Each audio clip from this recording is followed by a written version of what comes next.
Hello, and welcome to another update video about Solana. Just a quick one, because Solana extended higher. So it's probably that I saw that top in wave 3 here a little bit too early. It also, as you know, it didn't really have the right look, not with that short wave 4 there. So I have to assume that wave 3 is extending. Should, however, form a top soon and start wave 4. It's too early to say that wave 4 has started after that extension, but we've now approached the next resistance area, you could say, or resistance level, because Solana now has approached the trend line located here around 160 USD, 159, 160. It's a dynamic resistance level. So the later we get there, the more this is delayed, the breakout or test of resistance of that trend line, the lower it obviously is, because it is slightly downward trending. And you can see that we are now testing that. I mean, it could get another final push to test that line, but we're pretty much already there. Price started a bit of a pullback. Now that Bitcoin also started a little bit of a pullback. And then we are watching for a wave 4. Now, I've updated now the support levels for wave 4. And they are located between $138.30 and $150.28. This is standard support for a wave 4 in a diagonal pattern. Even though I have to say the 23.6 fib level, that would be very, very shallow for a wave 4. I could also take it off, but these are sort of the standard ones for a wave 4.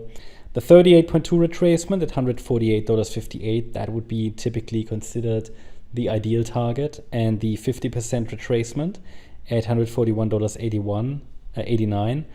That's the, what should I say? That's also ideal, in a diagonal. Just anything below that is quite deep. Golden ratio level is still acceptable.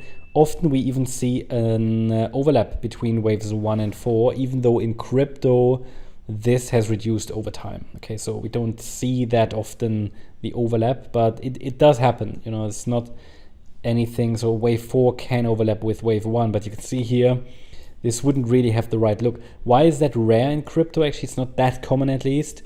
In other asset classes it's more common, that overlap between waves 1 and 4. It's because of the length of the third wave.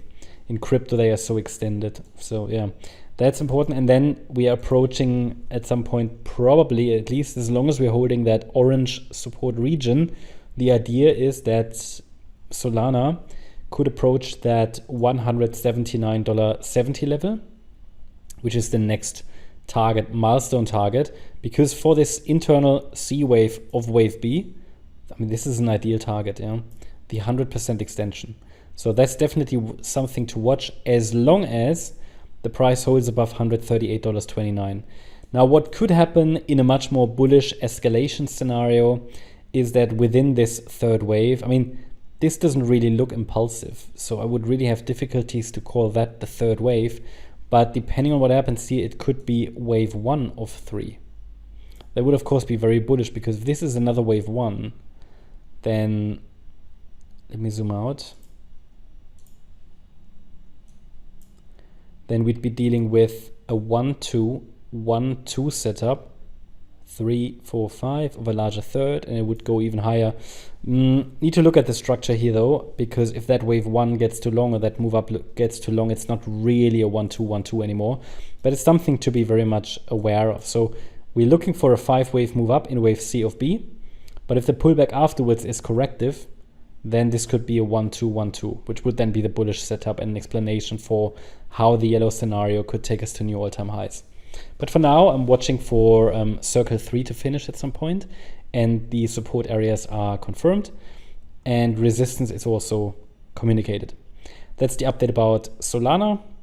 Hope you liked the update. If you did, please hit the like button, leave a comment, and subscribe. And if you really like the content, then please check out the channel membership.